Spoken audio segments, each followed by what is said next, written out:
Mbalamusiza nnyo banjabali basebo. Abalangira n'abambejja basava ne bannaava wepo ne bannayuganda mwenna gye musinzira okwirira akatambi kano. Buli nkomekerero y'ensi yonna gy'oli okusingira ddala eyo yonna ewawangaalira bannayuganda. Kansubenti buli bulungi. Nange ndi bulungi munnange mwebale kubeerako, mwebale kwagala nsi emu, mwebale kwagala nsonga nga bwe zitambula. Nange nno ntuuse nga bena basuubiza nti ku ssabbiiti zennyini ez'akawungezi kaleero nja kuba ntumbudde n'amawulire agatalinda era amasu. So eyakatuuka nkulamusizaako nnyo tegeeza munno nti omukulu atumbudde twogere ensonga zino tuveewo tugende mu maaso tukole ebirala. Nga bulijjo saagala barreesawula ensonga ndisooka babuuzaako ne bategeeza mwenna nti mbalamusizaako nnyo buli omu gye sinzira okwidda akatambi kano bannayuganda mwenna abali mu diaspora n'abali ewaka. Era nga bulijjo nsooka babuuzaako mwenna bannayuganda bali mu Amerika mbatumiddeko buli ssaza lyonna ly'owangaalira mu kansubenti buli bulungi mujje baleko gye mutuusaako engalo mwe bali kukola mwe bali kweberera mwe bali kwagala nsi yammwe.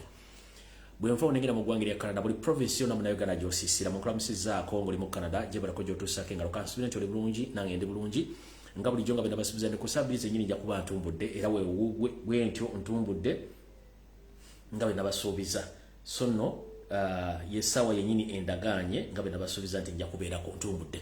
Bwenva mu Canada ngenda mu ggwanga erya Bungereza mbalamusizaako mwenna buli munnayuganda yenna gy'oli mu kibuga kyonna ekikula eggwanga Bungereza mbalamusizaako kansubenti buli bulungi nange ndi bulungi mwebale kukola mwebale kweperera mu kansubenti muli bulungi.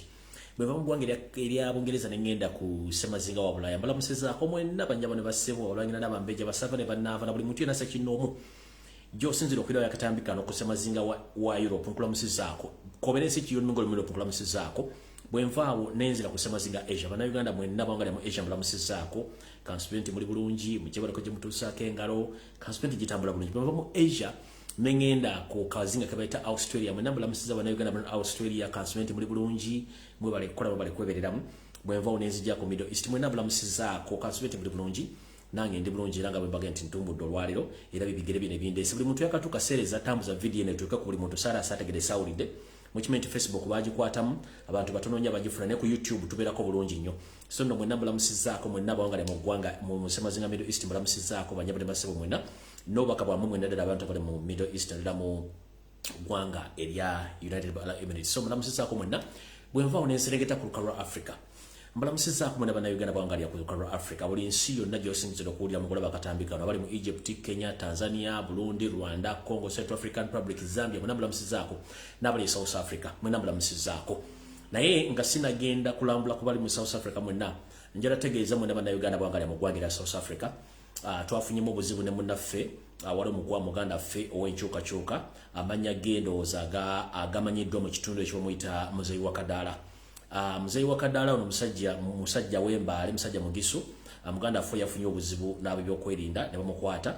So bannayuganda mwenna bali mu South Africa mbasaba n'obuwumbifu mukwatagane n'ekitundu omukulu ono mwali Muzeeyi wa Kadaala musobole okugenda nga mukole ku nsonga ze mukwatagane n'abakakiiko akatwala bannayuganda e South Africa musobole okuba nga mukola ku nsonga za muganda ffe ono wa Kadaala bambi polisi gwe yakutte era ne muteeka mabega bitayimbwa. So teyaziza musango nti ekyama kyakoze yasinga manyi nti ensi gitugiramu mu nsi yaffe olina okubeera na buli kimu ekyetaagisa ndozaadde ebintu bitawera ne bamulya over naye nga Muzeeyi wa Kadaala wonna wooli n'emikono gyo gyonna gy'owagana mu South Africa kansubenti mu Allah ajja kukkiriza osobole okuwoka siteepu eyo giveemu. So mwenna ba South Africa mbatumiddeko nnyo musobole okuba nga mukuŋŋaana mwogere ku nsonga za muganda ffe oyo wa Kadaala poliisi zeyamutuusiza yafunye obuzibu ne poliisi nga mutiyalwanyi teyakoze eki just nti empapula ze ezitambula we zimwogerako zate zibalancing. So Muzeeyi wa Kadaala wonna wooli ne baganda mikwano gy'omune mwangali South Africa mukama akkingirize. So mwenna bannayuganda bakubiriza omulanga musobole okufuna meeting mwogere ku nsonga z'omukulu oyo asobole okuba nga avaawo awo. Ono sagala kulwawo njagadde kuyitako obuyisaawo nga mbuuza ku bantu be South Africa ne njagala mbuuze ku bannayuganda mwenna bawangalira mu Uganda batumiddeko nnyo buli kitundu kyonna buli district gy'oli mu Uganda nkulamusizaako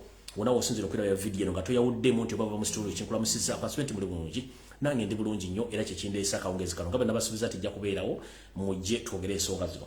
Bwenvaawo neŋŋenda ku kalowoozo ka leero akalowoozo ka leero kano nno kagenda kakubeera kakwebaza.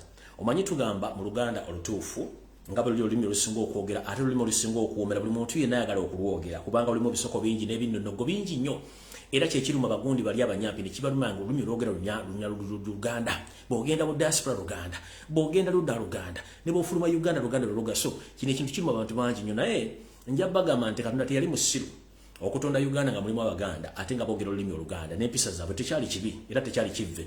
kubanga ffe twagala batwaniriza abantu so no oli omuntu ayogera Oluganda bulungi ne luseera bulungi nnyo n'aluwoomesa nga alulya bulungi nnyo lwogera ali n'abaluganda balonyumirwa nga n'ekigabo akyogera takirumamu nze nno batumiddeko mwenna abogera olulimi Oluganda n'abalujajjana n'abalukolaki n'abalutijjisa lwonna abalamusizaako kubanga olulimi olwogera abantu bonna ne baluwulira nga tebasosoddeemu nti ova mu ggwanga ki so nakalowoozo kalero ngenyera kusooka kwebaza mwenna bannayuganda mwenna okusingira ddala njatandika bwente mu kalowoozo tekiba kya buvunaanyizibwa mu bulamu bwa mulijjo omuntu okukola omulimu n'otamusiima ffenna Abaganda tugamba nti babikulya balungi mirimu olwo luba lugero ffe Abaganda tugamba nti babikulya balungi mirimu mu kanyomero kaleero kana ak'ekiro akakalowoozo kaleero njagadde nnyo okwebaza Baganda baffe mwenna abali ku social media bavuddeyo okuba nti mwetangira ebibooziboozi ebibadde bitambula ebitaliko mitwe n'amagulu yose byatandise ne ba agent ku social media badde boogera ebitaliko mitwe n'amagulu nga bagezaako nnyo okuteekawo ekibeerabeera n'ekibooziboozi ky'okusosola mu mawanga neeraba nti ffe tuli bannayuganda tuli lwazi ne bwolukonako tetukola kitulabika so nongera kwebaza okusingira ddala bannayuganda bannaffe be tusibuka mu ggwanga lyerimu abanyankole bw'obanga oli munyankole ng'oli ku social media bw'oli Kampala ng'avuddeyo n'okola ka video nga kawakanya n'okuvumirira ebikolwa byonna ebyakoleddwa abatanyimanya ng'amba ba state abali ku social media abavumye Ssaabasajja Kabaka ne bavuma Buganda ne bavuma Baganda n'okugezaako okupromoting ekintu ky'okwawula mu mawanga njala nnyo bebaza banyabo ne basibuli yakoze ku social media ng'oli ku TikTok oli ku Facebook oli ku YouTube ng'akoze video yonna ng'evumirira n'okweyawula ku ebikolwa abasajja abavandimwe abajja okusanyawo eggwanga big up yourself webali nnyo webalire ddala kiba kya buli az'amaanyi obutakwebaza njalo bebaza nnyo webalire ddala mwenna abanyankole bwe yavuddeyo n'okuba ekibooziboozi kya Museveni ky'adatambisa social media ne ba agent be bwebali nnyo webalire ddala Abaganda bwe tugamba nti babikulya balungi mirimu luggwa lutya nti bw'oba olina abantu oba mu famire oba ku mulimu abantu batera nnyo bakozesa ne mu kubakozesa babeera babeetaaga nnyo obudde butuuka nga bwakulya mmere oba bwakubasosola musaala awo abakozesa n'afunamu ekizibu wetugambira nti babikulya balungi mirimu nti bw'oba olina omukozi oba olina omuntu yena akoledde ekintu bwetuuka mu kiseera ky'okugabana oba ekyokulya akufuukira ekizibu naye nga ne mbadde mukola abadde akola bulungi nnyo era ng'omwaga naye bwetuuka mu kiseera ky'okugabana oba okulya awo afuukira obubi kati nganze alina obuvunaanyizibwa okwebaza buli muntu yenna eyavuddeyo okuba ekibooziboozi ekyo oli munyankole oli mukiga nkwegayiridde era nenkwebaza nenkugamba genda mu maaso kubanga ono omusajja tatusobola kyebasinga bbo okwagala kwawulamu ate ffe nga tuliwo okubeera okwaniriza buli muntu yenna ajja so buli munyankole yenna yavuddeyo n'okuba ekibooziboozi ekyo I salute you kubanga ffe tuli ba bulijjo tetugenda kuvaawo ono ye agendagenda ne kafamire kaako abanyampi neffe tugenda sigalawo so mwenna big up babikulya balungi mberi mu kalowoozo kaliro mbaagala nnyo mwenna kubanga tukuze ffenna tuli ba Luganda ffenna emboozi ya Museveni eri matankane ng'empale ze so tajja tujja ku mulamwa mwenna mbaagala nnyo bannayuganda okuva mu Mambuka mu bukiikaddyo mu Maserengeta ne mu makkati ga Uganda mwenna mbaagala nnyo mwebale kwagala nsi mwebale kubeera mu buli kimu mwebale kukola buli kimu kye mulina okukola so kalowoozo kaliro nti mwebali nnyo mubalire ddala mbadde sobola kutandika video nga siribaziza mwenna abanyankole mwebale kukola video zivumirwa bikola bya Museveni nakuvuma bikwade bataddeko mwebali nnyo mubalire ddala mukaba bankumi natakumira mpeera nammwe Abaganda nyizo butebebaza mwebale kuba bantu balamu ne bakkakkamu obutalaga nnyo ate bantu bali nti busibuufu bwa mpisa omanyi mu kalowoozo kaleero tugamba nti ekyokya okirindanga ne kiwola n'okikwasa engalo ekyokya okirindanga ne kiwola n'okikwasa engalo Museveni avuga nnyo omuzannyo gwo gw'okwawulamu ngalo tuli basiru neffe tusinga okutegeera okusinga ye nga bw'akyagala sibe kirina okuba so no mu kalowoozo kaleero babikulya balungi mirimu mbebaziza nnyo mwenna Uganda mwenna abasobodde okuba ekiboozi ekyo mwebali nnyo mubalire ddala era akalowoozo nkagaddewo kati ngenze ku kigula luggi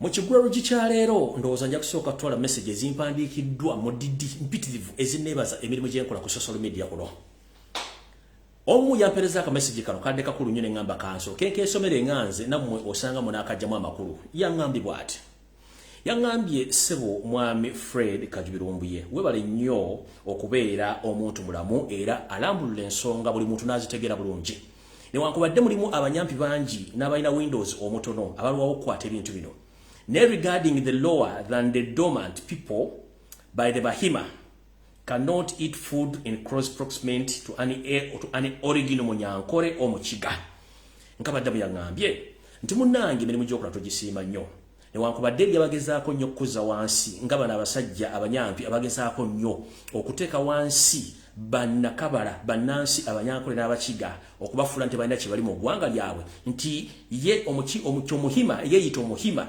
ntasobola kutuula kumpi wali muyiiro oba wali mukiga nalera emmere nga baliraanyaganye olw'ensonga nti aba alowooza mbu bantu ba wansi nnyo okitegeera ate nga bano be banyankole origino be nadde njogerako nangamba wati nagira mu maaso nagamba then to the original Bachiga they dress us as Eryata Abachiga an extremely insult. Ekyata means ekintu ekitagasa, yet they know that the Banyankole and the Bachiga are the hardest working and clever, so they had to do everything to put them down.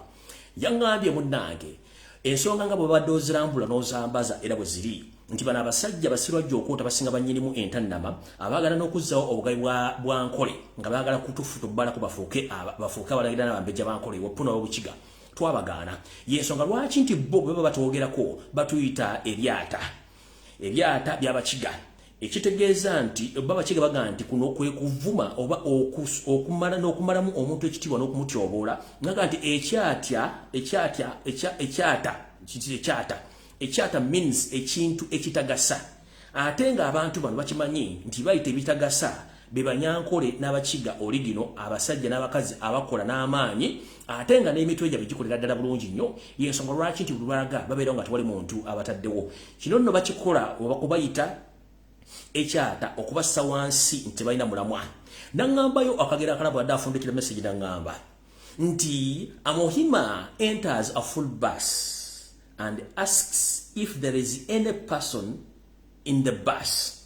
Naŋŋamba nti bano basirwajja okwota abasinga nnyinimu entannama abafuuyi b'ekyasa abeefula nti basinga okutegera kumbe windows zaayiika ddandi brain za monkey olwokuba nti balina cow mentality nti bw'asanga baasi ng'ekubyeko bugule bw'agiyingira abuuza nti mu baasi muno mulimu omuntu yenna kitegeeza ki nti abantu babasanze mu baasi aba bayita byempemempeme abatalina mugaso kati nno kwe kumanyira n'akamanyiiro bwe kati bwekatuka ku leve eyo agenze mu maaso naŋŋamba that's the only Bahima are the people their arrogance thinks from miles and miles sebo webale kuba wa level era mukama akuwa singa okwagala butyo nange nja kwebaza maama webale kuba nti oli muntu mulamu ate ng'obeegera video zange era mukama akunkumira atakumira mpera fo tuli mpaka lasite bannayuganda kuba twagala ensi yaffe nga bulijjo ekisinga okusesa munnange abantu abasinga okwagala eggwanga Uganda ne Buganda be bantu bazaaliddwa buli bafuna n'empisa ezaffe eza Buganda bazinyumira bulungi nnyo ng'oggyeko bano akakyamamera nti ne bw'okagolla tekasobola kukola ki kuloka kabaka amenyeka bumenyesi so ndo bwe ngamba akakyamamera muno muliyo seti bahuro tabasana family ye bwepona akabinja k'abanyampi abajja okuwamba eggwanga Uganda katika nyere ku kigula rugi ndio kentandike video eyali omutongole ekigula rugi nno ekyaliro kigenda kuba kyanjawulo era kino kisindikiriza eriyo seti bahuro tabasana mutano wakale kizina mu kyalo Janet Kemba bazina akabinja k'abanyampi Abahima Abanyarwanda abajja okubba eggwanga nga beefula nti basinga okutegeera Butino nga ntandika ekigula rugi njala bategeeza kyebayita okusosola mawanga si kusosola mawanga kokka abasosola ebintu bingi nnyo kati kwenjagala bategereza akantu kano mu kigula rugi mukategeere bulungi nnyo mutegeere nti ffe bannayuganda abatasobola dde okuvayo kuba enduulu ey'omwanguka nga tulwanako ku bintu bye tukoze tetuli basiru wabula tumanyi nti ekyokya kyonna okirinda ne kiwula n'olyoka okikwata ate era tugamba nti ekiyita waggulu nga bulijjo otega wansi kubanga waggulu tekigenda kuliirayo kimala ne kikka ne kijja ne kifuna emmere tugenze mu maaso Yoseri tibahabulwa ne ba agent bo abali ku social media abavuga emboozi ey'okusosola mu mawanga n'okusosola mu kkala n'embirowoozo ne mu ndabika y'abantu buno obubaka bugende eriwo mu kigula rugi kya leero tugamba nti sirwajja okwota bw'afunvubira n'ayagala okusinga nnyinimu entannama ekiva mu bibeera bigo wano tugamba nti nno enkima gyekoma okulinnya omutijja okuma okwolesa obwerere bwayo Yoseri kiki ekikutambuliza mu convoy ey'amagye Omolositi Battalion 2 omuntu eyali atiitiibizibwa era nga ayagalibwa ensi yonna ne kati naawe kennyini bw'otunulira abantu bo batya so nga ate teri security esinga y'abantu ba bulijjo okubanga bakukomangira bakwagala munnange nakugamba nti abakuba ezizo bava bakuba ezaagundi essaawa zino gwe kennyini otambula olingiza buli w'olaga n'egy'olaga kyennyini kilometers nga 10 osooka sindiko balingiza oba tewali mimiziko gyonna bw'otuuka mu mbeera nekimanyi nti ensi yakuvaako era yakuta osigaliza kimu kubinnyika mu nsuwa odduke bwato ne sitani bwe yerega ku mukama we Katonda alowooza nti anaamalako yakomekereza mu kasuse ku nsi okubonyaabonya ffe abantu Katonda be yeetondera naffe tugezaako mulwanyisa era nawe nga bwe tukola okukulwanyisa.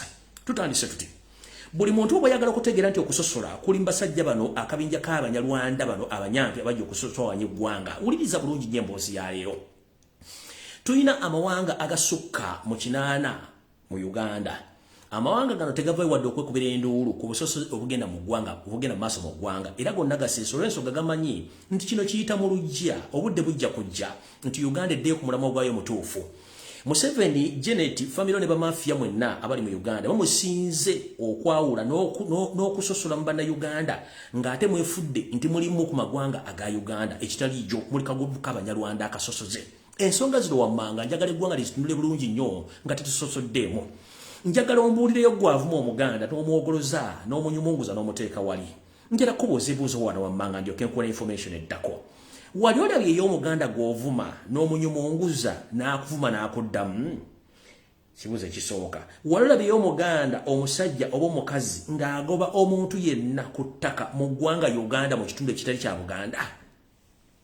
Nti oba agenze mu mambuka Omuganda agoba ow'omumambuka, oba agenze mu bukiikaddyo Omuganda agoba omukiikaddyo ku ttaka, oba agenze mu Maserengeta agoba Omuganda agoba omuntu ku ttaka. No, teri Muganda mu Uganda yali agobyeko omuntu yenna ku ttaka mu bitundu byonna ebisigadde ebya Uganda tebiriyo.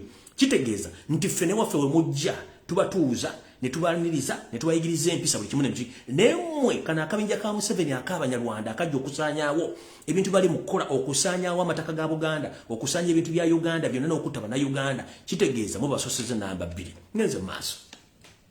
Gwe Munnayuganda yenna ali yampuliriza njagala ompulirize bulungi nnyo. Wali owuliddeyo Omuganda oba Omukanda omukazi oba omusajja yenna ng'avunaanibwa oba ng'ateekeddwako ekko ne futirizi okwetoola Uganda yonna nti alina omukono oguse Bannayuganda mu Uganda yonna mu bitundu byonna bya Uganda? Kitegeeza ki?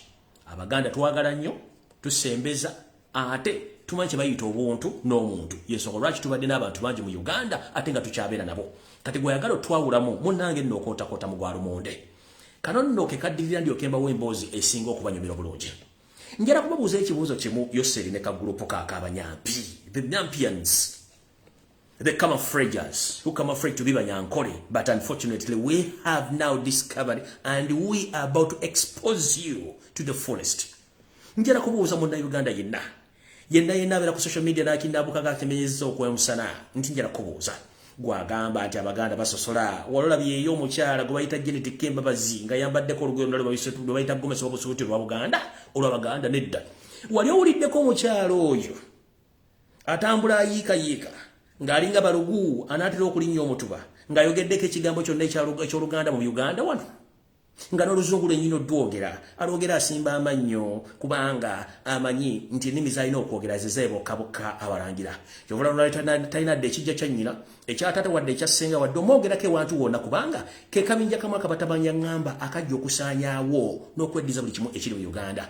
Nze njagalayo omuntu aleetere statement emu Janet Kembabazi Mama Assassin gye yali akoze ng'agikoze mu Luganda wadde okwambala busuuti ya Buganda ekitamukakatako naye kino akabonero kalaga tuli mu unification eraga nti buli muntu wadde okozesa obuwangwa bwa munne naddala mu nnyambala n'enjogera n'okwogera ebigambo. Naye omukyalo ono bakugamba nti bw'abeera mu nnyumba eyo Hola House gye muyita State House, buli lwawulira erinnya egganda nga lyogera oba lyogera olulwa awulira ng'omuntu gwe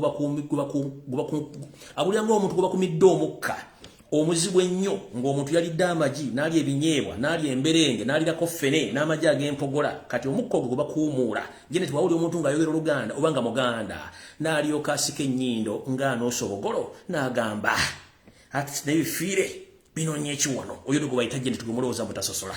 Munnange omukyala omusosoze to the extent nti n'abantu abamu benjanjala okwogera nabo olw'okuba nti bebaliwo y'ensonga lwaki akola ebintu ebyo. Naye ffe tetulina buzibu na muntu yenna olw'ensonga nti Katonda ensi yagituweesa mikono ebiri n'atuwa buli kimu. Ffe bantu tujja kudiringa nabo mpaka ng'enjuba ezzeeyo gy'etereka ebigere byayo. Kati wano nno we wali okulya okukomba essowaani nga sinafundikira kiggula luggi. Yoseri tibahabulwa lekeraawo okusiga n'okusasulira okupromotinga tribalism mu Uganda. Olw'ensonga ffe Bannayuganda twegatta dda gwatwawula. Okwegatta tekitegeeza nti tetutegeera. tumanyi omulamu mutuufu Uganda kwe yazimbibwa. Yensonga lwaki ffe abasinga obungi bwe tubeera mu society tubeera nnyo n'abantu abatali Baganda naye ng'ate tubawa omuzinzi ogw'okuba nti baguma n'okuyiga obulombolombo bw'ennono bwa Baganda n'okuba nga buli kimu bakimanyi. Yensonga lwaki nti buli muntu wabeera aga nti Omuganda muntu mulungi nnyo asembeza n'ayigiriza buli kimu ekitali ku mmwe nti gwe n'omuntu gw'olabe bulabi n'omwekengera osobola omutuusaako obulabe. Amawanga tuyina mangi nnyo mu Uganda naye tegavaayo kwemulugunya kubikola mugakolako olw'ensonga nti bakimanyi nti mmwe muli babbi abajja okunyaga essaayo mugenda. Waliwo embuliza ebibuuzo bino wammanga gwagamba nti tribalism Abaganda basosola. Nkubuuza ekibuuzo kino. Gwe kennyini Yoseriti Mahabaro Tabasiro mutano wa Karaje Nsereta Muzezedde nsanga bisibe. Gwagamba nti afuga eggwanga lino lifugira ku mudumo gwa mundu kubanga abantu bagenda okulonda. Balonda Robert Kyagulanyi Ssentamu nga gwe baagala. Oli musajja Muganda, oli musajja Munyarwanda. Yoseri oli musajja Munyarwanda. Yoseri Tibahaburo Tabasiro mutano wa Karaje Nsereta Muzezedde nsanga bisibe. Oli musajja Munyarwanda. Kazi. Vice President Jessica Alupo si musajja si mukazi Muganda. Tugenze ku Speaker wa Parliament si Muganda. Tugenze kwa Mumyuka musajja Munyarwanda. Tugenze ku Chief Justice Winyi Doti musajja w'engulu. Tugenze kwa Mumyuka nesi Muganda. Tugenze ku Inspector General of Police si musajja Muganda. Tugenze ku CDF omudumizi w'amagye g'eggwanga si Muganda. Tugenze kwa kulya ku Uganda Communication Commission si musajja Muganda si mukazi Muganda. Tugenze ku Makerere University ono simanyi na wangu musajja Munyarwanda. Tugenze kuba ambassadors bonna ebitundu kinana ku buli 100 abali okwetoola ensi yonna Uganda wayina ebitebe si Baganda. Tugenze ku bitundu 95 ku buli 100 ba minister bonna be walonda si Baganda. Tugenze ku kampuni zonna ezitwala banda Uganda bamala mu Uganda dala mu kitundu kya Buganda bonna kampuni nyini kampuni si Baganda. Tugenze ku all border posts zonna eza Uganda bazikolako si Baganda abamu sina banda Uganda. Tugenze ku scholarship zonna eziwerebwa abaana balina okuwe zonna scholarship muziwerera baana Banyarwanda. Waliwo embuuliza mu kigula lujinga nkifundikira. Wali owuliddeyo eggwanga lyonna Bingiti Batoro, Bingiti Banyoro, Bingiti Bachiga, Bingiti Banyankoro original, Bingiti Muganda, Bingiti Moteso, Musoga Mukaramoja. Ngavudde n'akola demonstration about your poor management and tribalism in administration. No one, because they know that any time from now you are going. And they have been watching you all along, practicing tribalism indirectly until all Ugandans will get together and will expose you. Ngamfundikira ekigula lugi. Let no one deceive you and intimidate you. This group of Rwandese, they are like the white people. They fear to be exposed. This Museveni and his mafia group, the Rwanda, who came as mafias to explore Uganda to the extent they would want to kill each and every Uganda they take over the land. They fear to be exposed. And I'm here to inform the general public, including the international community. This gentleman is good at creating the divider and rule amongst we Ugandans. And he is planning a tribal clashes between we Ugandans, but which is not work out. As we speak right now, this gentleman, whatever he plans is not going to be perfect as he prefer. Right now, as we speak, the people whom you abuse right now, whom you discriminate in the Baganda, are the same people who fought the guerrilla war since 1980s up to 1986. Millions of Baganda were killed in Wero Triangle. Approximately 1 million Baganda, they were killed. Nobody of your family lost his life. Nobody among your family lost his or her life. The people who fought that war, they were Baganda. And unfortunately, at the end, towards the end of the guerrilla war, you planned a massive cleansing or cleaning, and the biggest number of Baganda were killed in numbers. You didn't even shoot even one single bullet in that war. It was Buganda who fought that jungle war since 1980s up to date right now. But what you paid them is to abuse, is to discriminate them to this extent that even you are paying your agents to come on social media and start attacking Buganda. You are attacking Buganda, the center point of Uganda. How mad are you? And how idiotic are you? How stupid are you? To pay people to abuse Buganda. How dare you play with the heart in someone's body? Osobola otya okuzanyisa omutima mu mubiri gw'omuntu? Tewakuwadde assassineri mutalo lwa kinaana baali Baganda balwa n'olutalo olwo. Baafa akakadde kamu n'eŋŋumbagumba bazabe zikyaliyo mu kibira. Otandika otya okumanyira omusajja atudde ku ttaka lya bajjajjaabe nga gwe tolinako na buvuna buddo? Nga ne State House eri Ntebe, State House eri Nakasero, Parliament eri ku ttaka lya Buganda, amalwaliro amakulu gali ku ttaka lya Buganda. Amakuba aganya ng'ofuluma gonna eggwanga gali mu Buganda. N'otandika okuvuma abantu goloza tuli basiru. We are here and we are watching. Kyonna ky'ovuga tolisobola kujja omuganda, tolisobola kujja omutima gw'Abaganda nadavu y'Abaganda gye baagala mu bannayuganda bannaabwe, tolisobola. Ekyo ekintu kyokka ekikulima tojja kisobola. Ate kijja kujja nga bw'okyagala, tekijja kusoboka. Eri abantu nga baagala n'okufuuka Abaganda ne beetuma amanya tugabawa periodically ne babeerawo. Okitegeera? Nenoddawo n'otandika okucunya Abaganda n'obasindikira abantu babavume. N'oleeta zino empisizo ye eyambule. Waki teyatulaze buli mmawana kalyanko ku musajja nnyo. So mukulu, ezo tribal cards zozanya nkadde nnyo tezijja kukola mu Buganda, tezijja kukola mu Uganda kubanga tulaba. Tukimanyi bulungi nnyo. Ebintu bino byo bikola part of diversion n'okubuzaabuza abantu, but it won't work. Tikijja kusoboka kukola. Tukugamba bulungi, gwe munno bwe mwalwana ne bannamu n'Abanyarwanda, buli omu bagenda omuziika, talina wadde jjajjaawe. Ne tubalese mutudde mu Uganda, siri mukyakole fujjo. Utwogerere essawa zino. Ono mwana muwala mutabani gwe yalagidde bawambe. Omuwamba musaaki. Kino kigamba na Uganda. Nze amanya genze n'ombuye friend kyali mu Kigulalo Chemical Ali. Sidda mu kawulo konna. Kati njagala action. Reason being, bana basajja mutwalo lw'ekinante kuli n'omu yalwana. Baali Baganda abalwana olutalo ludutusa bululi. Bwebanga bana basajja batya ebigambo. Just emmiya bigambo. Nemmiya celebrations gwe batamanyi nti ye celebrations ye gundi. Kati singa balwenga emberenge zibaluka bagenda kubeera luddawa.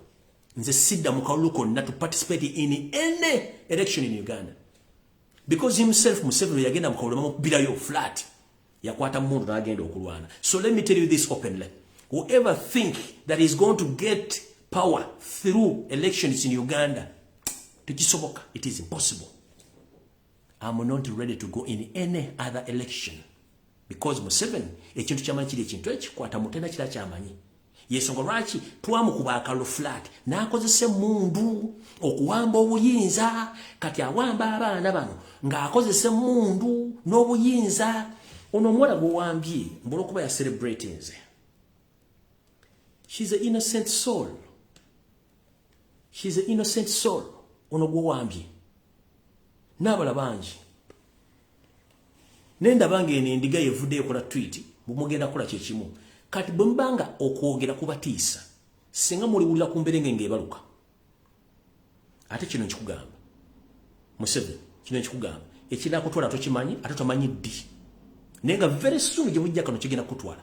Nze sidda mu kalulu konna kati ndi bwa action. Ate nga action ejja kujja very soon. Ekyo nkikubuulira. Bw'obanga Museveni ebigambo abantu biboogera ku social media bikutiisa n'owuliranga n'omukojo ogukuyiseemu amaaso ne gakutwakaala n'ofuuka omunyiikaavu, ate bw'oliwulira ku mbiri kuba tokubanko ku ssasi lyonna. Tokubanko ku ssasi lyonna. Tolwanangako. That's why abantu boogera luga mu intimidate mugende bakwate. Abatalina adde kisonkole ky'essasi n'osiba seggirinya ennyo mwaka gumu n'ekitundu. Okumanyi bano abasajja okusoma kutono nnyo n'endowooza ntono nnyo. Mwasiba seggirinya nga mukimanyi talina musango. Ne muteeka mu kkomera. Ne musiba abaana bonna bali mu makomera tebalina musango. Mukimanyi tebalina musango. Mubaleeta mukko ne mujaajiyaninga naye nga temumanyi lwaki mukikola. Njala kubuuza ekibuuzo kino. Bw'oba okimanyi Seginya tomusiba mu bukyamu, amateeka constitution yesoma etya?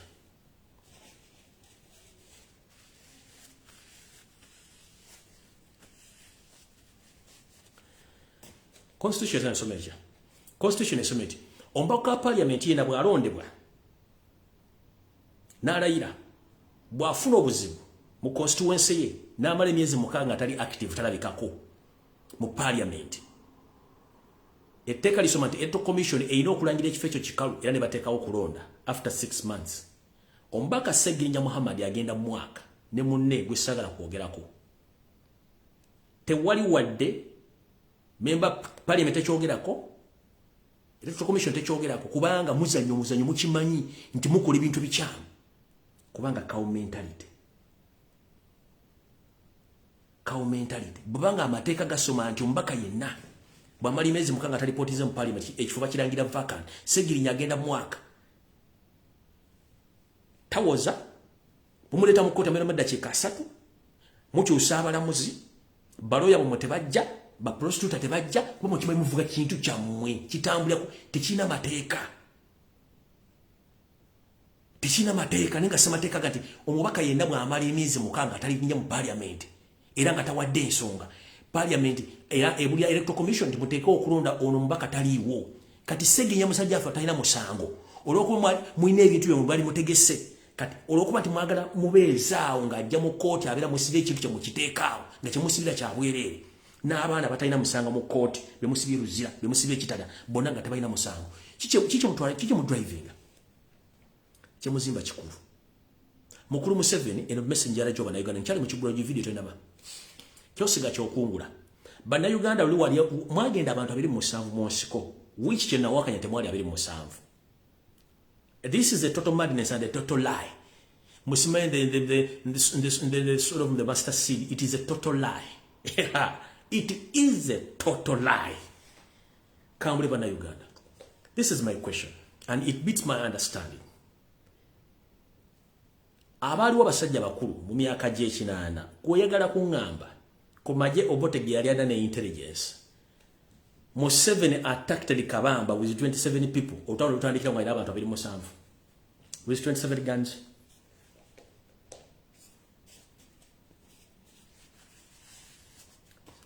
Katika bachiri lwalio. Mutubera abantu 27 ne mundu 27 tugetulumbe bombo. Watu getulumbe Gaddafi barracks. Kozesha omuntu obuuze. Musoma obutabo baba wandikira obutabo nino obuuza how 27 people they attack the barracks.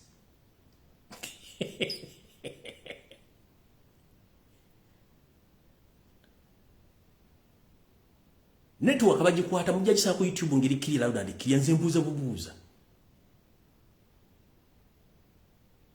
27 people bagende bombo walube barracks. Tebamanyi majema kagali mu bongo. Oba gali mu Gaddafi barracks. Mwalumba Kabamba bapindwa mu Musango tebamanyi majega gali mu Kabamba barracks. Mukuziseko ku mitwe.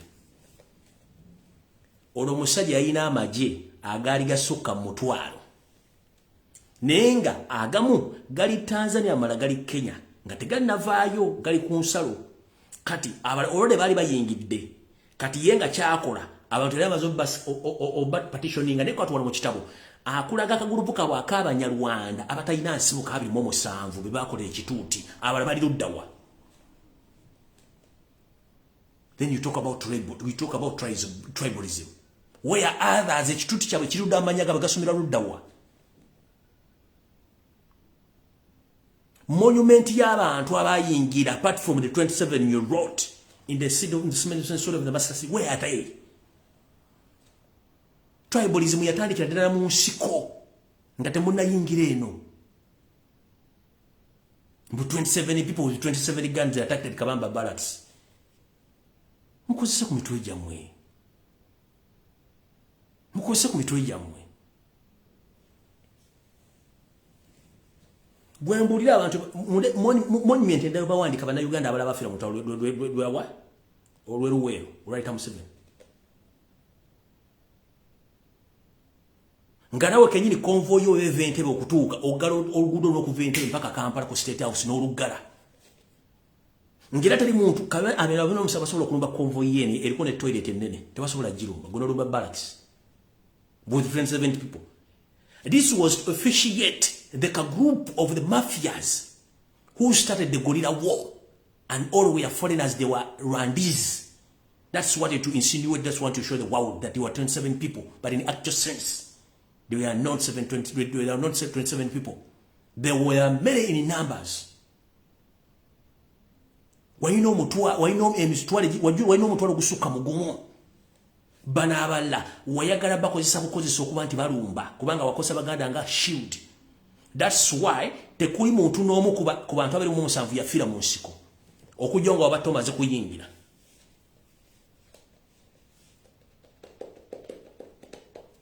Awo vudo sigenda kulwa n'ekigwalo jinchigadde kati ngeze ku video yandese.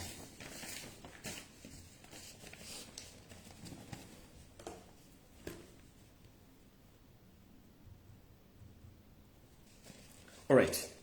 Video yandese tandise bulungi nnyo era kambagaliza okuba nti mujuliza bulungi nnyo. Yo seriti bahabro tabasema mtano wakati jensere tamzazede nsanga bisibe ne babibanda bali mu government. Njera bategeeza okutiisa tisa n'okuwa bana Uganda tekyongera ku buwangazi buwadde bwa family yo. Mujjukire gabaga nti musiga kyemukungula. Abantu okusanyuka kwa tumuyini nabagambye nti ebikola byakola bimuvirako okusanyuka. Ngawe mulabye olwaleero musajja mukulu ono eyeyita General wavudde n'akinambuka nti if you don't have 200,000 Ugandan shillings, so keep your undergarment safe, don't lose it. But unfortunately, that gentleman knows that they have a plan of recording back all the national IDs. They have a plan because they are looking for money. Previously, I told you that this government doesn't have money, any single coin in treasury.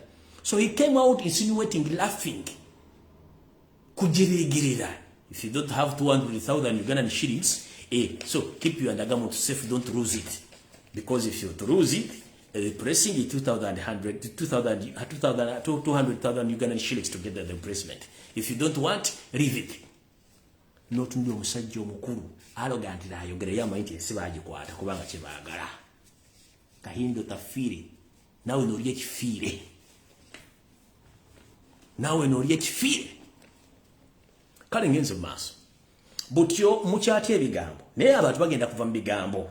Kati mukutta abantu abadde batandise abasajjuse era muteko kibozibozi kya tribalism naye mugane enkubuulira mujja kifunga kimukiza munda singa abantu bananyiga nze mbagambye ogwange ngukoze mbagudde amaaso buli kimu kibasomesezza sina mawulegesi bwadde ku internet gatatuukirira ngenze mu maaso era nga baga nti nebaza abantu bonna bavuddeyo okukola disclaimer eri akabondo ka Museveni akali social media akabuzaabuza abantu mbebaziza mu banyuma balire ddala ngenze mu maaso.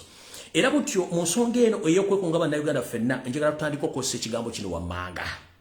Oba ova mu Northern Uganda, oba ova mu Eastern Uganda, oba ova mu Central Uganda, that is Buganda, oba ova mu West, muno muli Bunyorotoolo, muno mwe muli n'abantu b'embala mu West mwenna.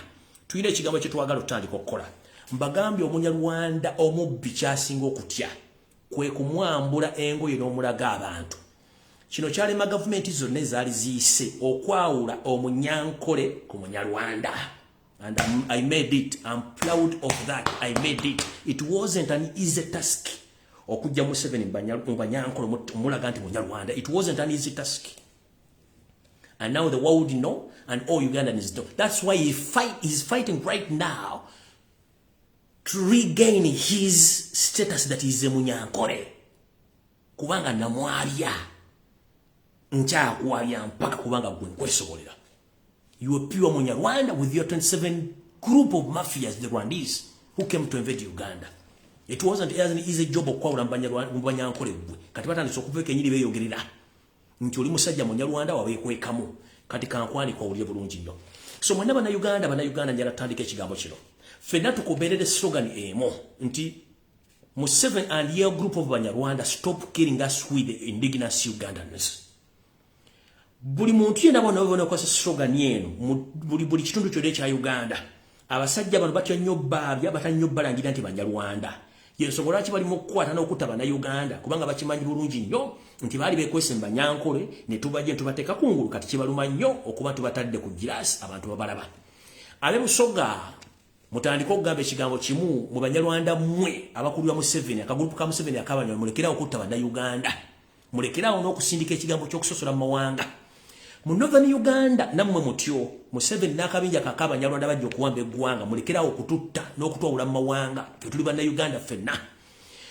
Awo mu kikadde bwa Uganda mwenna muno muli Abanyoro, Abatoolo, Abakonjo mwenna ekigambo kiri kimu Museveni Omunyarwanda ne ka group ko mulekeraawo okutta bannayuganda n'okubaawula yawula mu kubanga ffena tuli kintu kyekimu buti bwe tugenda mu Maserengeta oba kye tuyita northern part oba kye tuyita western part of Uganda muno mwe muli abakiga abafumbira n'abanyankole origino mugambo omusajja ono gadi nabo gikimufungiziga omusajja gw'omunyama n'akabinja kak'Abanyarwanda akajja okusaanyawo n'okuwawula yawula bannayuganda tukooyo okutta bannayuganda nga mwefuula nti muli banyankole nga mutusiiga enziro kubanga bwe ginaaba giwunye kijja kuba kizibu nnyo abantu okwawula wakati w'omunyankole kubanga nabano bennyini Abanyarwanda bakozesa olulimi lwabwe olunyankole njagala kwebaza nnyo mwenna bavudde ne muvumbirira ekintu kino eky'abasajja Abanyarwanda okweyita banyankole nga bali okutta bannayuganda kuba guno muze n'ekikolimu kijja kuba kigenda kummwe so mutava kuvumbirira kintu nno kiba kitegeeza nti mwe kennyini bamwetabye mu kintu kino so nga temukimanyi bulungi nnyo nti nze okubayamba okuggyayo omulimu guno ogw'otegeeza bannayuganda ti bano abasajja Abanyarwanda kyekiruma Museveni n'okumusiiwa nga akaddaliddali oba akaggereggere nga walinnye muwala amazzi nga galimu obukyafu ne kakusiiwa so mwenna mutandika okufuna ekigambo kimu Museveni lekerawo okutta bannayuganda kubanga oli Munyarwanda ng'ate obawula mu mawanga kubanga watusanga tuli ekintu kyekimu yensobola ki bw'oyingira mu Buganda osangamu Omuteeso osangamu Omulango osangamu Mukyoli osangamu Musoga osangamu Mugisu osangamu Mutoro osangamu Munyankole nga baguze poloti batudde emmere bagula wamu mu katale bagulamu abaana basomera wamu basi bazirinya buli kimba kikolera wamu ono kyatayagala kati njagala kikulume kikudugude kikutukute n'amaaso gakutwakale mpaka luno oyingira eddongo va mu kwawula bannayuganda kubanga tuli kyekimu lekera okutta bannayuganda nga weeko kambanyankole abanyankole tebatangako bannayuganda abanyankole tebatangako baganda kana akabinja k'Abanyarwanda kali mu kutta bannayuganda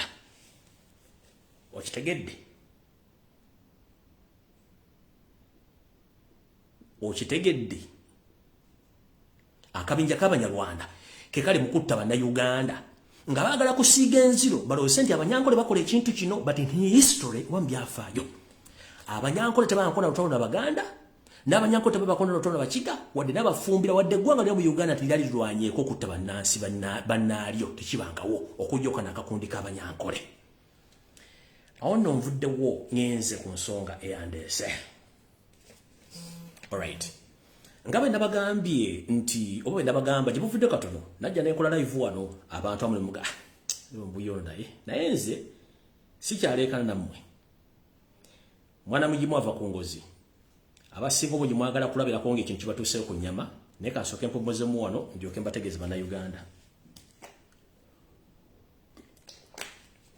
right abazadde mwenna abalina abaana mu ggwanga lya Dubai oba mu ggwanga lya United Arab Emirates ng'olina mugandawo olina mukyalawo olina oluganda lwo nga yagenda okukuba ekyeyo naye nga yakutegeezaako nti ebintu byamwononekera mumuyita agenda kuŋŋaana we yakuŋŋaana basobole omutikadde waka gavumenti ya Dubai neemala n'ekyesamba n'ekivaamu bannayuganda ne bateeka gye babakuŋŋaanyiza eyo kyannaku nnyo tukubye emiranga egitakungula ku social media kuno byose lyakwata ennyonyi z'eggwanga zayita ndi za ggwanga ginakima baana bano ekigaana njala tutegeeza bannayuganda gavumenti y'omumpembe eyeŋŋamya ku ntebe evuddeyo ng'eyita mu minisita waayo w'ensonga z'amawanga ag'ebweru Tata Lususu Jejjodo olagamba tebalina nsimbi zigenda kuyamba bannayuganda bali mu ggwanga lya United Arab Emirates tibenade n'ekikumi tebalina busobozi tebajja bajjayo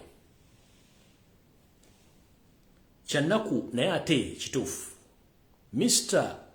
Jeje Odong, the Foreign Minister of Uganda, and Mr. Etaka Lya.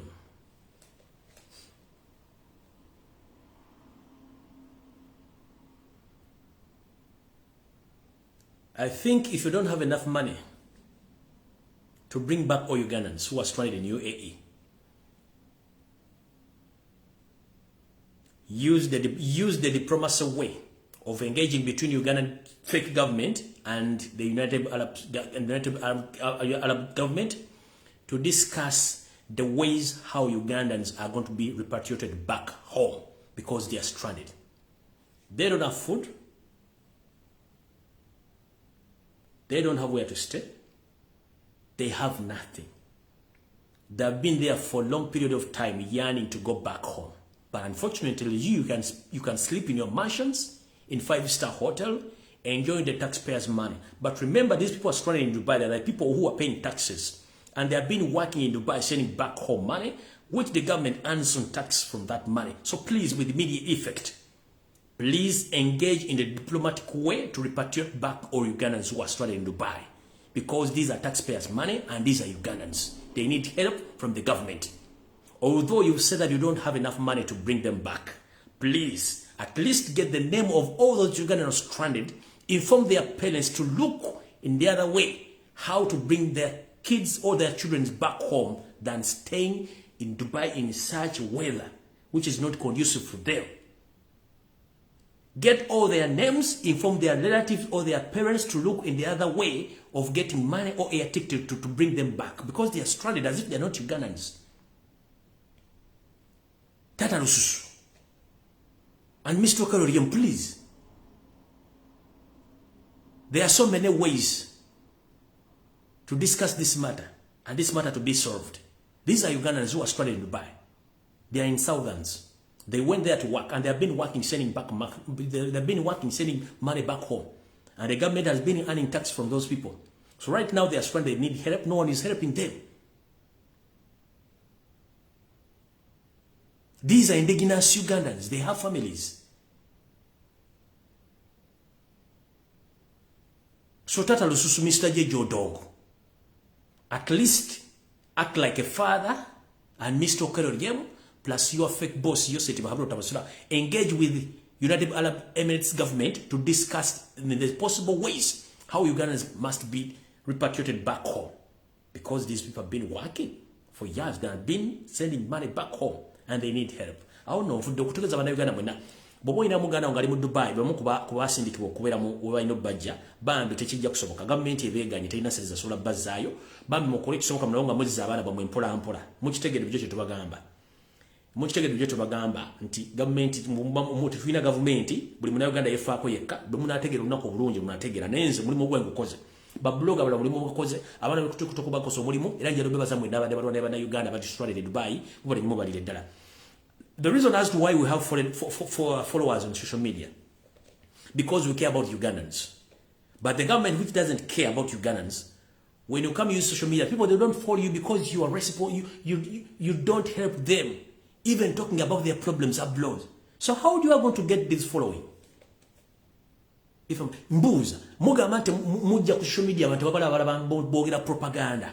Because fetufaye abantu, that's why they follow us. Kati mwaba abanonya following nga muleseba na Uganda muoza munonya numbers when Uganda is stranded. How are you going to get those numbers?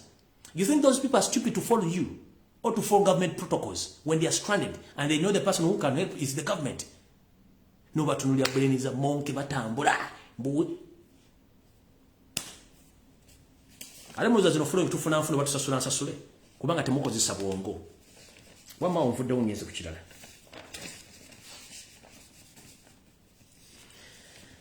Kati wano wenjagala okutegeeza omukulu wasanya Kalo Charles Peter Mayiga n'abaganda monna. Nabagamba nti embeera ya Ssaabasajja Kabaka Magulu Nyondo Lwanda mwenda mutabi w'okubiri mutabani wa Muteesa Luwangula embeera gyalimu sinungi tewoomya Digobe. Ate era nga bano bonna abasajja bapulaninga mu ngeri neesoboka okulaba nga Ssaabasajja Kabaka akisa omukono bo basobole okuyisa bye baagala. Mu kino ntegeeza nti Charles Peter Mayiga wasanya ne olukiiko lw'ofugana lwo gavumenti ya Buganda nze ndowooza kuno kubayita okwekulira akabazzi kugulu oba kibayita sebusirwa njoka ezirumanyinizo bwafa nezebuza gye zigenda okulya. Ku nsimbi zewajja mu State House eziri $800 ejja okudda waggulu n'otikkako abantu 7 bweddu muno mwe muli abakulu b'ebika mwe muli ba minisita mwe muli ba girlfriend ba boyfriend n'abantu bamwe bonna be mwatwala obuvunaanyizibwa okubeera mu Bungereza. Embeera ya Ssaabasajja Kabaka weeri tewoomya Digobe nga kyona kimu planning okutandika okudeploying amagye mu kimanyi bulungi nnyo mission ya kumulekera afire mu ggwanga. Mutambuza eboozi ku social media simanyi kino byonna tubimanyi bulungi nnyo kati kambe exposing mutegere to the fullest mumpuliriza bulungi nnyo. Munnange olubiri Banda lwazingwako era ne Ssaabasajja Kabaka ne bamusibira mu kisu kye mwali mwatava. Tebakkiriza muntu yenna amulambula wadde amwogerako. Naye bano abasajja balina enteekateeka namutaayika ey'okuzingako buli Muganda yenna waali bamusibe omumwe aleme kwogera ku nsonga Ssaabasajja Kabaka. Wetwogerera essaawa zino mukulu Ssaalonga Mulengejja Peter Mayiga ono yasasudde ensimbi mpitirivu nnyo abakulu b'ebika bana bengenda okwogera wano kuno kwe kuli ne Ssaabalangira ali musaazi mu kulya obulamu e Bungereza bano nga bagenda kuba batandika okwogera Olufalansa wepona abantu bangi nnyo abatwaliddwa kino nno bukyanga lubanga lwa Mindi kye kisookeddwe mu bwafa bwa Uganda nti abakulu b'ebika bamu wepo ne bajjajjaffe b'ebika batwalibwa okulya ensimbi ezitaliiko alina ne bagenda n'okuva mu Buganda nga balese empologoma ndwadde Wetwogerera essaawa zino emikolo mingi nnyo egifuuse ekizibu mu Buganda naye nga kyonna kirina kikiri nti bano bapulaninga kuba nti bo ensi bagitunze bakole ekyabwe ntegeezeddwako nti Mayiga yasasula ensimbi nnyingi nnyo eri abantu bano ng'ategeezezza Museveni nti kino kindekere nja kikwasaganya muno mwe muli abakulu b'ebika bino abakulu b'ebika bana abasobodde okuva mu mukama waabwe era Mayiga n'abakolera papulezi batambuza yogayoga Bungereza gye bali essaawa zino era bano bali mu kulya nsimbi bagenda ku mabiiki mahoteri ag'ebbeeyi wepo n'okweyagala ng'akimezezza okw'omusana mwenna mwentegeeza bazzukulu ba Buganda nti ekiro ekidduga bwe kikwatanga obwengula mukimanye nti Obuganda abasajja bano babutunda nga Charles Peter Mayiga yabayiseemu ku lwa mukama Yosete Babulota Mutano wa Kalekezi embeera yembi to the extent nti essaawa yonna nga bwe nabagamba mumanyize byange sibyogera nga bwe mmala mulowooza mbyogera nga mbikakasa naye nga mmanyi nti bano abasajja olumu bakyusa mu nkuba yaabwe n'enkola yaabwe y'ebintu nga bafunyemu akatengo abantu bano wammanga bakwata ensimbi za Mayiga ne za Museveni bo bakiveemu era nga wetwogera bali mu ggwanga lya Bungereza muno muli akulira ekika kyengeye Shiba Kakande ono ali Bungereza ali mu kulya ssente muno muli akulira ekika kyengo Muteesaasira ono naye ali mu kulya nsimbi mu ggwanga lya Bungereza mwe muli omukulu akulira ekika ky'ekinyomo ngero ono y'omu ku bali abakula mu Bulange Mengo nga bakola mu kitongole kya Ssaabasajja Kabaka ekya Kabaka Foundation naye gyali eyo n'omukulu w'ekika ky'Effumbe Yusufu Mbiro Zancha naye ali mu Bungereza naye ali mu kulya ssente mwe muli ne Ssaabalangira OH1 Ensowole naye saazi nali mu Bungereza ali mu kulya nsimbi kyokka nga ate mukama waabwe yaba obuyinza n'okutuula we batuula ali ku butayi kye butaasulewo olw'ensonga nti bano Mayiga yabawa ensimbi ezitaliiko alina basobole okubanga bakola emirimu gye balina okukola ekifaananyi kino bimu ku bifaananyi ebifulumidde ku drone zange ebiraga nti basajja ba Kabaka bano bamulyamu oludda olukwe era ye bano abana ndyoke mbalagire Ssaabalangira naye gyali mubala bulungi nnyo baabo be baalya mu lukwe Mayiga be yatutte Bulaaya okulya ensimbi wewunye bano abasajja bakulu babika abalidde mu Bwakabaka obulukwe abalidde mu Ssaabasajja Kabaka olukwe bambadde na bino okunabira bazzukulu baabwe balumbye ku butaka bwe balumbye mu nsi z'amagulu meeru okuba nga tebeeyagala baabo bali mu kibuga London ekya Bungereza Mayiga gye yabalese basigale nga bali omusimbi gwa gavumenti nga bo Buganda babutunze bukyanga lubanga lwa Mindi mu bufuzi owa Ssaabasajja Kabaka Mayiga olwamukwasa Ddamula yasalawo okuwonona bwa Kabaka era wetwogera abasajja bano abakulu bali mu Bungereza basigaddeyo bali mu kulya nsimbi empya n'enkadde nga ye Ssaabasajja Kabaka bamuvuddemu wetwogerera Kambalage Ssaabalangira era nga nono naye ali mu Bungereza ali mu kulya swaga ku nsimbi za Museveni ze yawadde Mayiga ocompromisinga inda katono olideo katono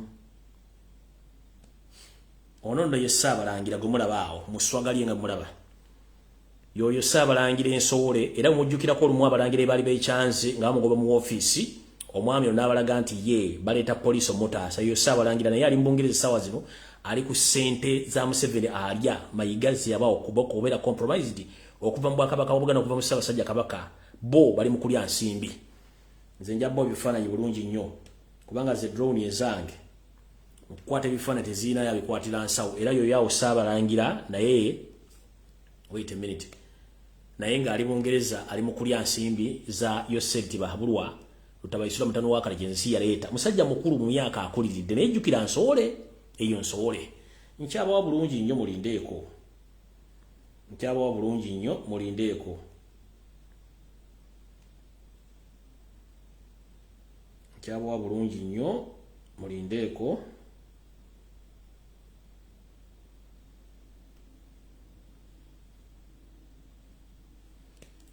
era wuuyaawo kennyini oli ali ku nsimbi za muwa musolo yeeyita Ssaabalangira network temufa video mujja gisanga wa video mujja gisanga ku YouTube naye nga yo Ssaabalangira nno naye yagenda bibantu Mayiga byatambula nabo okubawa ensimbi na buli kimu okuba nti bakola omukolo ogw'okuva mu Ssaabasajja Kabaka yoyo Ssaabalangira.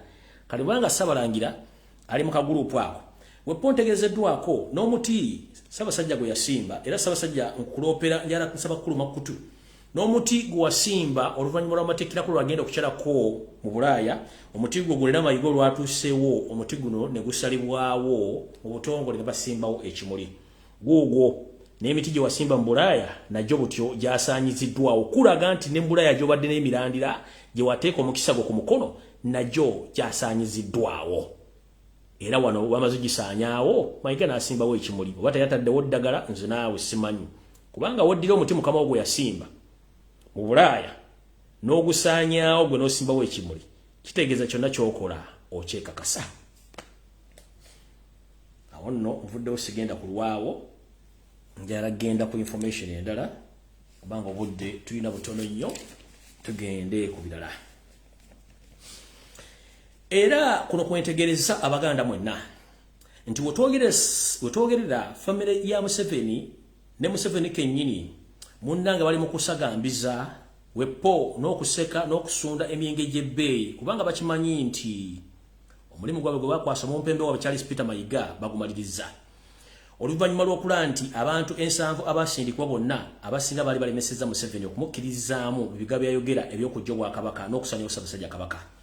Era Museveni bwe yakirabye ng'abasajja n'abakazi bonna abadde empajiruwaga abandi bufukidde akayinja mu ngatto nga bagibuukidde bagirinyidde bagenze n'omumpembe wasanya kalooli mu Bungereza okulya ensimbi n'abamu basigaddeyo munnange kino tekyaganye Museveni ne mukyala we ne famire y'abanyampe Banyarwanda okugula zisampeyiri bazisampagana ez'ebbeeyi era nga bali mu kujaganya ng'akimezezza okwenkuba nga bagamba nti Buganda finished.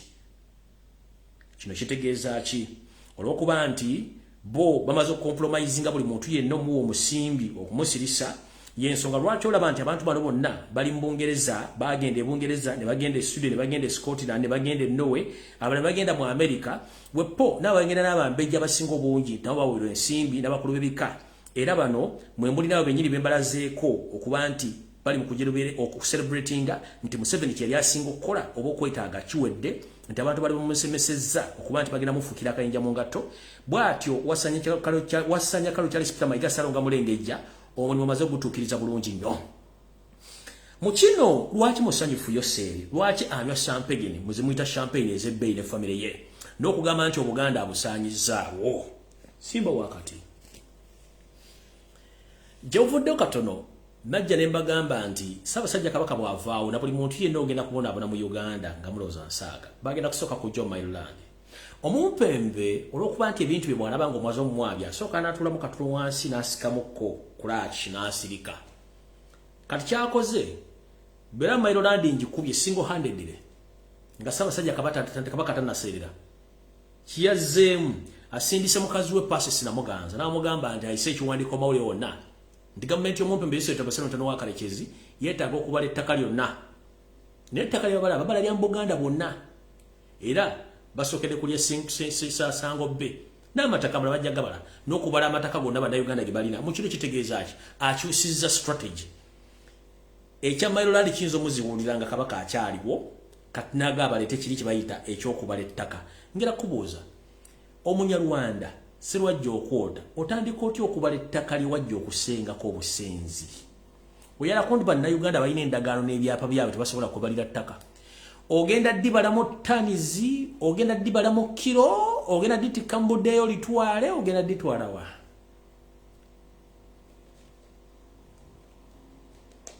oba enkaana eziri ku ttaka Kabaka yazireeta kubanga gwe ttaka ly'ogamba ly'okandako bukyango ova mu kinana kuva lwalwa mu nsiko wattanga Abaganda ne famire zaabwe n'ozitta n'omaakinga ettaka omagenda okulidda mu litwala bamaze okuwangula kyemwakola nakati kyemukyakola bukyango ojja okuva mu kinana mukaaga muli mu kutta Baganda mutwala amataka gaabwe mu Uganda before you tubadde tulina land wrangles nga tutulina nkanda za ku mataka wonna ng'abantu mu Modern Uganda bali safe ku ttaka lyabwe abamu Eastern Side bali safe ku ttaka lyabwe mu Buganda nga tuli safe mu West nga bali mu safe buli omu nga bali safe ku ttaka lyabwe teri kizibu naye musajja Omunyarwanda sitaani gwe yatusindikira ku nsikulo kasita mbuyenza entalo z'ettaka ne zitali kuba mwagala kutuuzaako bantu bammwe kati ettaka ly'obala ogenda ddibalamu tanizi mu kiro ogenda ko secretariat kubanga ettaka weriri Katonda liteekawo gwogenda dibala otya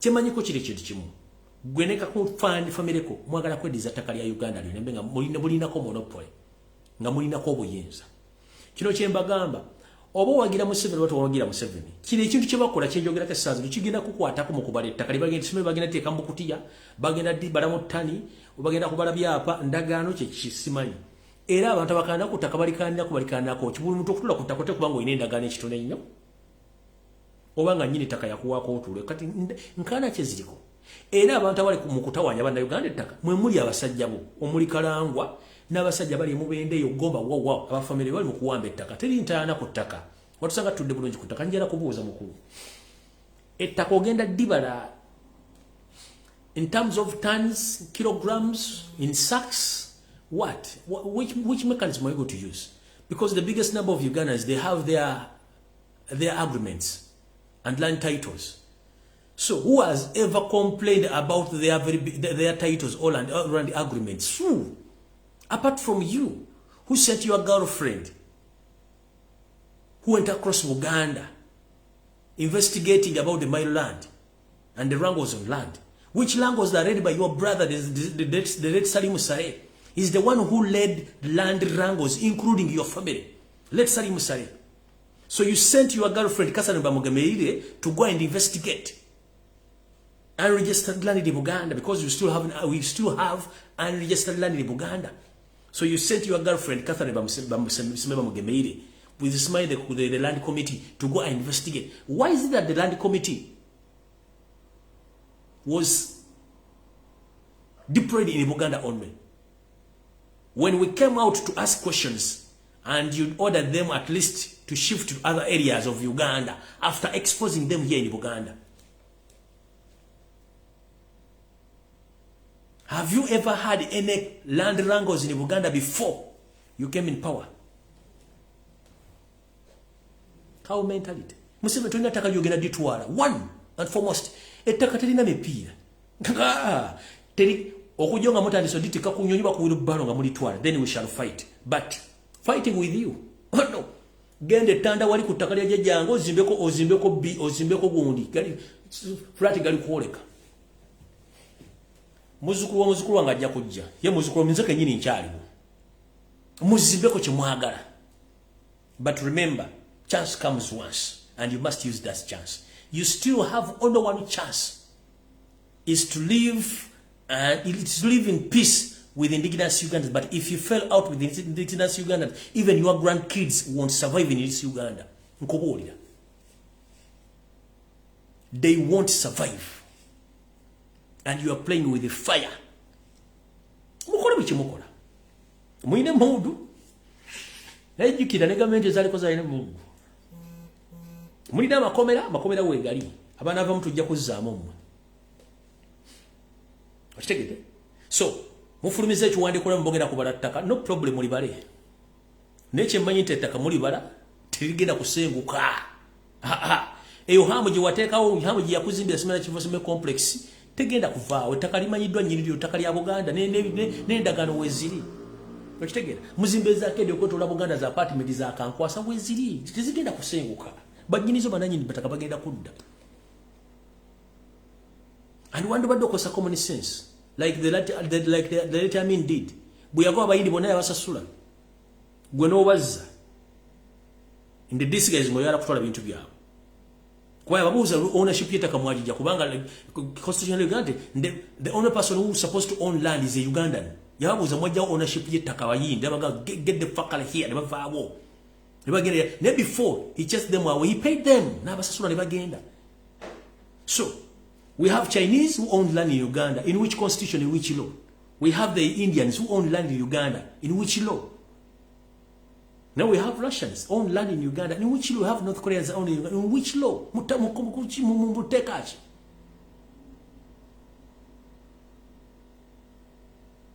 The problem is the cow mentality. You think like cows, all these cattle. They chew the grass while moving. They shit while moving. They mow while moving. They don't have time to sit down. That's why you behave like cows. Cow mentality. That's the problem. You have. You don't think twice before you act. You are small in number, but you forget. You are chasing, intimidating, and oppressing the huge number of Ugandans who are tired right now. It's just a mere spark. It will cause catastrophe. You fail to understand. Ugandans are not stupid. They are watching. They're just watching each and every step. You had enough time to get out of Uganda, but you failed. Ndiwulira vamo kasoli wagano bajja kufumbira mikuta. Ndiwulira vamo kasoli njakulira nga banzija mugundi musamba. Ndiwulira vamo kasoli njakulira nga bansitula bantu. Ndiwulira vamo kasoli bakutusiza mu lujja njakulira nga basusa. Bakutadde musebo bana kuma munja kuvaamu baamulira mu kasoli yafiira mu kasoli. Obadde ne chance zonna. So, buli kimu kikole. Time is coming. Time is coming. Ekina kutwala tujja kimanya. Tujja kimanya.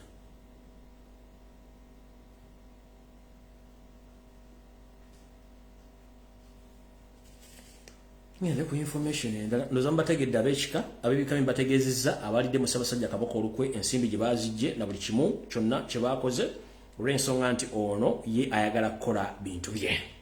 Kati no ngenze mu maaso nga nfundikira mu katambi ka leero njala okukubiriza n'okuyita bannayuganda mwenna buli omu gy'asinziira naddala Baganda ne bannayuganda mwenna nti tulina ebizibu bingi nnyo ffene bitugatta naye ekizibu ekiriwo kiri bwe kiti nti buli muntu yenna yeesuddeyo gwa naggamba ngolooza nti kigenda okuddawo kigenda kukwata kigenda kukwatako mbuuza lwa kigenda kukwatirako kikwatirako luddawa. Wulira bulungi okumanya bano abasajja balina obuzibu. Charles Peter Mayiga wasanya Salonga Mulengejja yaddira abasajja n'abakazi bonna bamemba parliament n'abagaana okwogera n'abawa ensimbi bagaana okwogera ku nsonga za Ssaabasajja Kabaka bonna ne basirika bonna ne Buganda Caucus yonna n'esirika. Nako mukwano gwange akubidde eyitoludde oluvuganya n'amugamba ku nsonga za Kabaka nga toyogera n'amugamba that is a separate entity. I'm less concerned about that. Wulira mukwano gwange akubye essimu n'akubira gomuyita oyo simanyi lupu balupu smell luyerupu smell because of it here smell of opposition is over shit hole akubidde smell shit hole smell up hole simanyi no smell lupu namuga mister tula bintu bingi bigenda mu maaso mu Buganda naye nga toyogera ku nsonga za Buganda za Kabaka. Amugambe that is a separate entity. I'm not concerned about that. There is a big an independent institution which is supposed to talk and work on Kabaka's issues. Oyo no yabadde musajja mu MOP wa Masaka oyo eyita leader of opposition shit with muta shit hole smell up mpuga oyo mukubide simu na mbuuza please genuinely the man asking question sebo ku nsonga za Kabaka nga toyogera namugambo I'm less concerned about that nze ndi mu system y'ebyobufuzi Mengo independent institution isobola kwogera ku nsonga eziraba asobola zogera. He was a minister in Mengo. That is gomumanyi kyebagamba. Ne tugenda kuona omusajja akulira Buganda Caucus muwanga Kivumbi. Yomukubbo beba wasende basirika. Omuntu ayogera lyawu lutamaguza basigadde bonna. Nsonga baziraba bati. Ono okwantu otadde galubindo nnenge baziraba bati. Baziraba bati. Kubanga baba wensimbi bagate muogera ku nsonga za Kabaka ne basirika.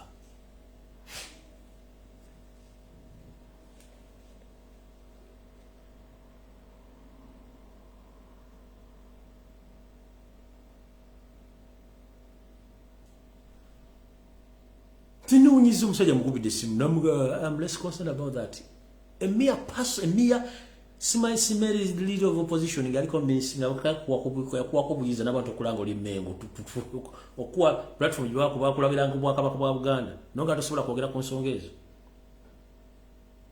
mulebona MP na singa ekire kiduga vikikona bajja basinika amanyo ekyokola mu kimanyi bonna bano ebyokukola ali omuntu wagu obaba kyagulanyi lutamaguzi abasigadde bona mbakwatiranga miggo namaje mavundu era tebajjanga beka yuziga bagonya wowe gusinze mwaka mulya omuntu omulamu akyali wo gomuntu asobola okulwanira ngati tusimbye kuli Kabaka atwali wajjanja biwe mwenna mugawumbidde mutudde ku mumbo gwa jjo mukalodda amaaso mulinga enterinya lole kubanga muli obusimbi namwe bajja kibakola omutanda bajja kibakola muzanyisa musajja omunyarwanda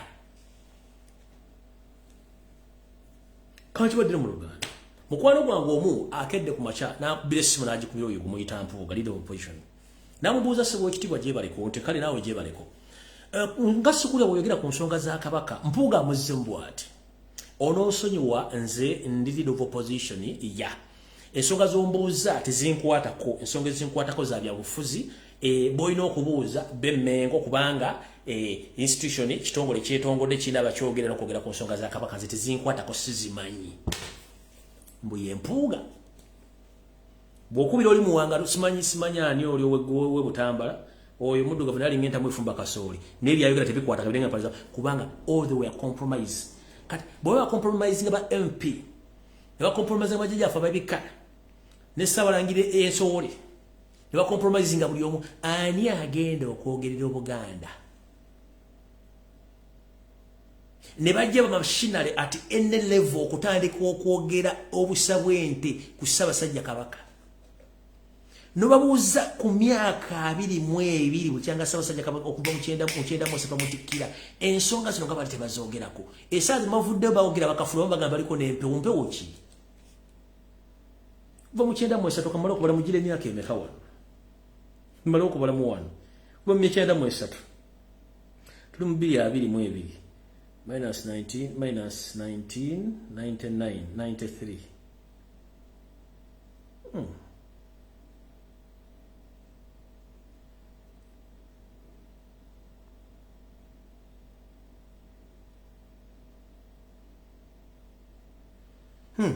yigera myaka 29 bavayo olwaliro wano wenviriddeyo wano nengamba tutunuleko keeri malize nemba ndi mu nnyonyo bandi mu basi sibera situla bwenti mbera ntunulira basi yonna mpulira speed bwetambula mpulira bayingiza jia ndabe engeri emitije gitutamu speed kwedduka ntunulira nnyo ebintu ebyo kati bwe tubadde ndi ofuzi bino nengamba wait a minute kubanga nasoma history ekisooka bonna Bassekabaka bajjajja bono babatta baba wabutwa bonna abasinga obungi balinga bana nome kiba mukoze musajja wattu era tewaba bayogera kati nze bwenvuddeyo okwogera kyobulaba nti bantaddeko amaanyi mangi nnyo naye nze kyonna bagamba sifaayo kubanga buli enkomerero yakyo nanze mba omuwanguzi golobolojja n'onvuma ebigabo sina kye batanvumangako nze kennyini ndi immune ku bivumu okuvuma nkusobola but that's not the problem kyekisooka ekyokubiri ndi musajja muganda mbaddeko mikolo gy'okuzina abalongo ngimanyi kati tunakyogera kuvuma kipya okitegera tunakyogenda kumpita kyesuulirangako nga nnwanirira ensonga za Ssaabasajja Kabaka ninzika njala baga mbategeeza tunulira ba politicians bonna buli omu yasirika teri yasobola kulaba kintu ekyo nenkiraba essaawa zino nejjayo enkweze ng'ezinnyo obusabwente ku social media simanyi empewo ze zimuluma simanyi siyalina kubira notunensi ne weebuuza bano abantu bonna olwaki bangi naye nga tebalina mugaso obungi bw'abantu nga tebalina mugaso kitegeeza ki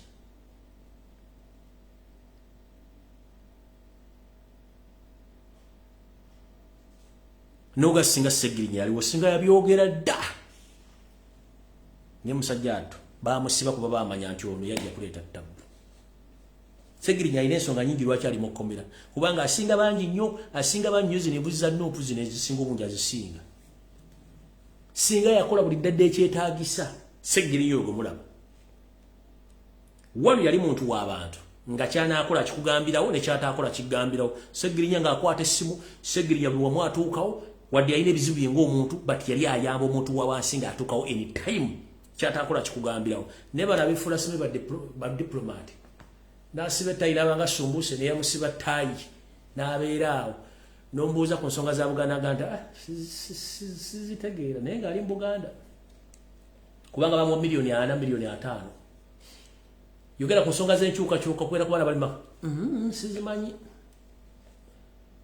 naye tamonge bwateeka emikono gy'okugenda mu diaspora be basooka ku nnyonyi n'embuto zibalinganga sekkerenda w'ennyonyi bajja bazunga tugenda basula mu hoteri basula wonja biwojjolo kufuna siriimu nkya bakeera ku ddagala buuza kitwaga nti enkwezenge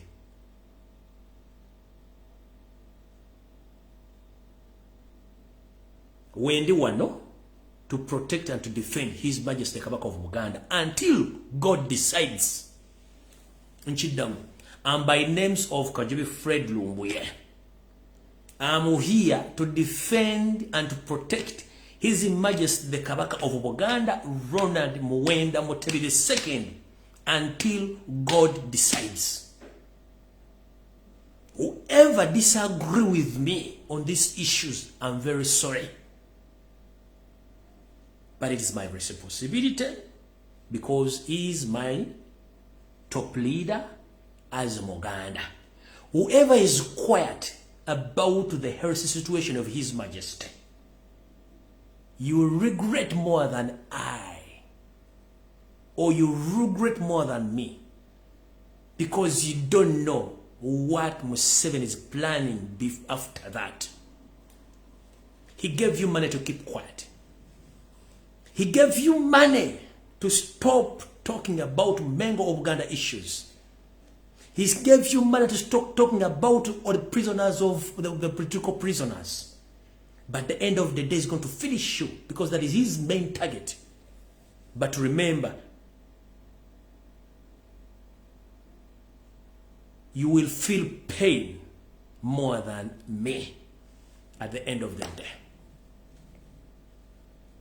But I'm here to defend and to protect His Majesty the Kabaka of Buganda, Ronald Muwenda Mutebi, until God decides. Whoever abuses me, whoever insults me, I'm ready for that. Because we are not going to keep quiet, all of us. Because we use our head. We don't use our manhood. We use our head. Whoever uses his manhood to think about Buganda issues, may God punish you and the entire family of yours. But the world is watching. And people will be witnessing the whole situation since 2018 up to now. But the might Allah protect the Kabaka of Buganda and Museveni. There are so many misinformation. There are so many misleading information. There are so many forces surrounding His Majesty. Because Museveni's mission is to demonize, and is to oppress Kabaka and Buganda as well. Because he himself has his own mission. As he said that I will use Buganda to destroy Buganda. And it is taking place. Whoever is used as a Buganda to go against you, Buganda, due to the fact that you are blindfolded by the Mayiga and his group, you regret more than me and the other Buganda. May God bless His Majesty. May God bless Ugandans. Stay safe. Mukama pankumi atakumbira mpera. Tujja kusekana na corona. Nenga buli mujali mwetegereze bigenda maaso. Abavuzi b'ebidduka nabategeeza ko nti bagenda kukwata namba plate za bazi bajjeko driving license bagenda zirinyisa nembagambe nanga muntu nembagambe taka buli kimu kibagambe sina kisibagamba. So when I keep quiet sometimes I regret that sometimes I inform people and they don't act. So sina kyengenda bagamba buli kimu kikoza. Sinza kuva ku mutimba guno nga sebazizza bantu mwenda ba bloggers abakola ku nsonga z'okukyusa eggwanga mirembe. Sinza kuva waggulu nga sebazizza abaana bakola emirimu ku TikTok mwenna mwe bali nnyo balira ddala. Sinza kuva waggulu nga sebazizza abantu bakomeetinga ku buli platform bali nnyo balira ddala. Sinza kuva waggulu nga sebazizza abantu bonna bakya supporting a struggle in any way or the other. Thank you very much. It's not easy. We were so many in this struggle, but some people, I think somewhere, somehow, they lost interest. But for us, we're still driving this struggle until to the end because we are fighting for our nation. Remember, in diaspora where you are just there for a minimum time. Anytime, anywhere, you go back to your ancestral home. Remember, whenever you are in USA, Canada, England, Europe, East or West, home is best. You rather come back and struggle before it's too late. You understand? In the Europe where you are, you don't own land, but in Uganda, you own land.